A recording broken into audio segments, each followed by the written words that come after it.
We're going to bring KJ on to have his say. KJ is going to be gutted because I know KJ wanted Timber at Manchester United this summer. KJ joins us now. Give me your thoughts on that, mate. Big news for Arsenal. Big player potentially on his way in, very advanced. Yeah, man. I'm good, man. Like, not just because United aren't signed him. I know it's going to be difficult with us. We have keeping Delo and Wan-Bissaka to get him, but going to a rival and going to a team like Arsenal who are progressing, who are getting better, and have a role pretty much made for him in that right back slot where Ben White plays. I'm just like, nah, man, he's gonna cook, man. Like, he will cook. The way that he plays, I love his speed, the recovery pace that he's got. I love how he can dribble as well. Surprisingly for a centre back, he's actually very good at dribbling, and the way that he can pass as well. Like in that inverted right back slot, he's gonna do so well. I believe he's a brilliant signing. I wanted him at United. I wanted him over one of Delo and AWB. And now Arsenal have got a player that can compete with Ben White, who could potentially push him out of the team and keep him honest. That only makes Arsenal better. The competition is going to be good. He can also cover at centre back if needed. Obviously, he's not the tallest. He's almost the same height as Lisandro Martinez, if not a little bit taller. So he's not maybe Arsenal's first choice centre back player, but he can cover there at least. And now that means you can potentially move Ben White back into centre back if that's something that they're looking at doing. It just gives Arsenal so much more options in that defensive line. Whereas last season you saw they relied on holding. You had to wait for Kivior to come into form. Tomiyasu is injury prone. Yeah. So he just gives them a different dimension in that defensive line. And yeah, man. Damn, what? Why, man? Why Arsenal? Why? I've ordered Do you know what I would say as well? Like, back to the point we said earlier on in the stream, Jess, you said that, Partey was moved into that right back role. You kind of see that maybe this is the Partey replacement. And I say that and instantly, like loosely. Yeah, it's loose. Yeah, exactly. Sometimes the replacement isn't a like-for-like player. Sometimes they play the same position, but they're a different profile. Michael Carrick was the Roy Keane replacement. They're completely different styles of midfielders, but he was the replacement. You're never going to be able to, maybe you can't replace Partey like for like with a better version of Partey. So there's a rethink. Maybe it's a case of, right, we need, as KJ just said, brilliant dribbling, brilliant pace, brilliant on the ball. That is perfect, as you say, for an inverted right back. He's going to cover in those central areas as well as be defensively sound at right back, freeing up and giving more space for the new midfielder who's going to be far more advanced than Kai Havertz to be dangerous where Arteta believes he's going to be dangerous. And that's the thing. There's more than one way to skin a cat, and maybe this is all part of the master plan that's going on there right now. Yeah, like this coming from Sam Dean. He was saying that Arsenal have been looking for a versatile right back who can tuck into midfield, and he's been Jurrien Timber has been top of the list for weeks. And it's a key part of squad planning to add a Zinchenko type player on the other side. And that's what I was saying even like earlier. It's like it's not really that hard to imagine that we're just going to invert on the other side or have the option to do so. And if you do that and you have like somebody like Kivior on the other side or Gabriel on the other side or Tomiyasu, then you can have the likes of like Havertz and Odegaard and these guys playing those 10-8 roles because they'll be supported with really good defensive options behind them. So it's interesting. Like, yeah, I don't know what to say. Like, I love these. These are the best. Like, I hate sagas. Like, sagas suck. Like, I hate the Declan Rice situation so much because it's just like, this is great. Hopefully we can get it wrapped up soon. No, I totally get where you're coming from. We had this a few years ago at Man United. The player didn't work out how he wanted, but we were all sitting there. It was a Saturday evening, and suddenly all this, and it was from a random journalist who, by the way, I've never seen again since, who broke the news about Donny van de Beek. And it was out of the blue. Nobody expected it, and there was this massive buzz around. It's really interesting as well what you said there, because obviously tomorrow 3:30, I'm live with Lee Gunner. Lee spoke about how he kind of doesn't like Zinchenko because he's a fullback first and he can't defend. And he spoke about how Pep Guardiola started praising how the likes of Ake, for instance, have gone to those fullback roles. And now they have people that are defensively sound. They've kind of gone up another level. That's what Jurrien Timber is, in my opinion. he is someone that's going to play in that right back role. What their role looks like varies, because a Trent fullback is very different from maybe a Timber fullback under Arteta. But you're bringing somebody in comparison to Zinchenko, who is defensively, in my opinion, superior, or what we've seen so far of him in an Ajax shirt, or playing for the Netherlands he plays for, right? Yeah, I was about to say it, and then I thought, it ain't Belgium, is it? No, it is the Netherlands that he plays for, that I've seen him in. So look, I think this is a phenomenal piece of business. And when you couple it together with the new deals that you've been signing, and this is why you have to look at the whole picture. All the players are signing up to new deals. The Saka's, Odegaard's is on the way, Saliba's is done. You're then adding Declan Rice as an example. Lavia could be on his way. Timber. It's quality ballers, great energy. Arsenal are going up a level, in my opinion. Hopefully, hopefully yes. that's what we need. That's what we need. We need to go up another level. And I know people are like, well, how do these players that aren't really, world-class players, how they're going to take you up a level? It's no different than, replacing the likes of Aubameyang and Lacazette and these guys with Saka and Martinelli. Get energy, get players that fit the system, players that are hungry, and a lot of good things can happen. That's how I think of it. Most certainly can. Ivo here says it still feels weird as an Arsenal fan. We're doing the business in the transfer market and it's early. What a change this club has made in a few years. Do you feel things are very different now, Jess? Do you still feel that as a Gooner? There were times where we weren't even involved in transfer talks at all during the summers. I remember those summers where Arsenal would get one loan player or some free signing, or not get anybody in the summer window and then turn around and loan somebody in January.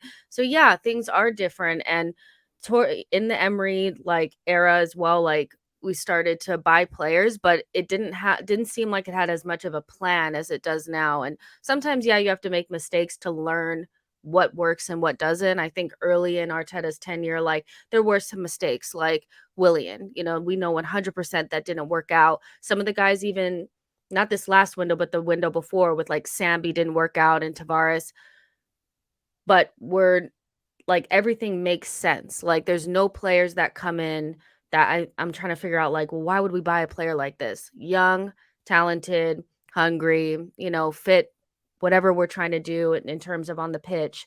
And so, yeah, I think things have changed. The only difference between last summer and this summer is that there's an anticipation and a requirement to buy Rice. That's going to be our transfer, the most expensive transfer that we've ever done.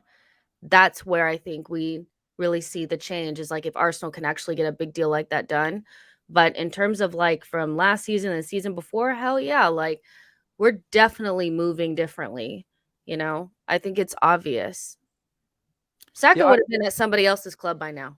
Oh, 110%. I know you and I have had this conversation many times, Jay, around when do Arsenal look different? And I said in December, I got why fans were saying, I think the Cronkies have changed. I think we're moving in the right direction. And I just said, look, believe it, but you keep your foot on the neck. You don't release that tension. And this summer, I think what you're doing with the players like Saliba, like Saka, like Odegaard, you're not letting nobody come in and turn their head. You're giving them big money as well. And then you're going out into the market and say, listen, and Arsenal fans won't agree with every single deal that you're looking at. But you're saying, right, I want him, and the club's saying, yes, sir, bang, let's do it. And the fact that you are probably going to break the British transfer record with the signing of Declan Rice. If it's 101 million, like a few credible journalists have quoted, it's 1 million more than Jack Grealish. It means you're going to break the British transfer record.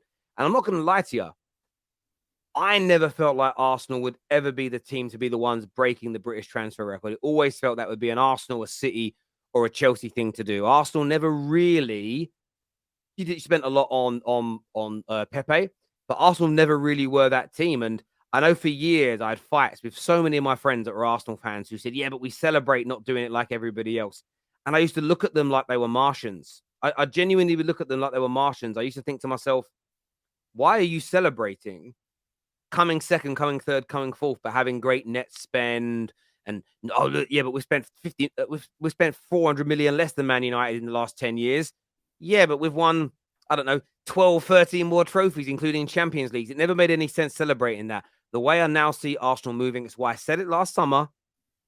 It went viral, and I'll say it again now.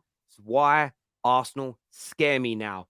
And this is what I'm saying. That sometimes people just hear it, and because of their beta mentality, they go, "Oh, I'm not scared. I'm not hiding under my bed." You're not looking. You're so shrouded with hate that you are not noticing the real differences in the way Arsenal are operating as a football club. They're not doing it how they were doing it under Wenger. They're doing it in a very different way. They're behaving like a giant club. And in my lifetime, or my kind of teens and my adult life, Arsenal haven't behaved like one of the giant clubs. They behaved like a big club, but they've always fallen short, lost their best players to rivals consistently, not paid the big bucks for players, not signed the best youngsters around. How many stories, Arsenal fans, have you heard about just missed out on Zlatan, just missed out on Yaya, just missed out on Ronaldo? You're not doing that anyway. You're signing the Salibas. You're keeping the Sakas. You're getting Uri and Timber. Of all the teams linked to Declan Rice in the last 4 years, no one, up until a year ago, nobody would have predicted Arsenal were going to get him. To look at that and not recognize it as different, to think Arsenal are just going to fall off again this year, for me, the mind boggles. Like, KJ, like, you're a rival. How do you see it? Yeah, I see it as Arsenal in the direction that their club status like deserves. This is how they should have been moving for the last 20 years.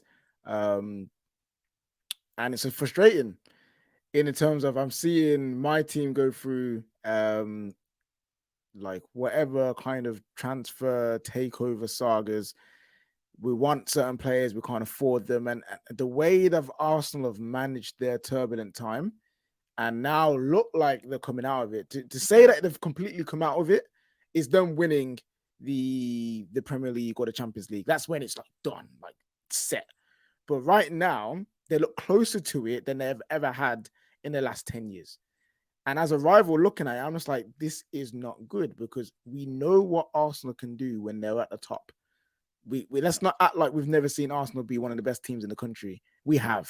And it wasn't nice. You know what I mean? It wasn't good because they traditionally play good football, which they are doing now. They bring through some quality young players and they create legends of the game. That's the status that Arsenal have in the Premier League. Let's not forget this. So them returning to that slowly but surely, making these moves is a very frustrating thing for a rival. As a rival to see, but me as a football fan, I just have to give it the respect. I just have to respect it and be like, listen, we all want our football teams to be the best. We all can't be like Manchester City and do it like in the space of 6 years. Boom, you're there. It's gonna take time, and Arsenal and the fans have gone through it. You know what I mean? They've gone through it, and now they're coming. It looks like the light is finally about to be at the end of the tunnel. And fair enough. Arsenal fans enjoy. You may frustrate me online and on Twitter. You might have all them troll accounts that just get underneath everyone's skin. But for the fans like Jess, for the fans like Brandon, for the fans like, even Igal. Not even Igal. I am happy for you guys. And I hope it all crashes and burns next season. But that's always how I am. I'm like, I always hope something bad happens to the rivals. But yeah, I get you. Yeah, like obviously the deals have to get wrapped up and stuff like that, but you like to see that the club is working on things and they're confident that things will get done. And yeah, this is for the people that were saying that we couldn't do multiple things at one time, because I was seeing that we can only do one deal at a time. We put in 3 bids for 3 different players in like a week. Calm down. Like, just let things cook for a minute. Some of the meltdown and head loss that I've seen over the last couple of weeks, some people, they really need to maybe seek some therapy. Look at the Calm app. I have it on my phone. You can meditate and listen to music and stuff like that and just really like center yourself, because not 48 hours. What's that oil called? What's that oil? So CBD oil or something? Yeah, get you some CBD oil. Some of that. Chill the F out. Like, some people need to, because I've not. Again, like, I understand like rivals like getting it at each other and being upset and all these. I understand all of that 110%. I do, but the level of meltdowns you see nowadays online to things like people don't even read anymore. Like, legitimately don't read. So earlier on today, I did a video about the Chelsea allegations that are out there right now, and allegations of fans. People in the comments like, "How dare you say we're cheats? Did you watch the video? No. Well, I defended you. Oh, thanks, bruv." People don't read and they don't listen anymore. I actually think that 90% of people that are on Twitter don't consume content anymore. They read tweets. Like, they'll see Ornstein's tweet, but they won't click on and read the article on The Athletic. And then they'll say something about the deal that's completely wrong because they haven't read the content. They haven't absorbed it and understood it, which is just mind-boggling to me. Does that make it? It's absolutely crazy.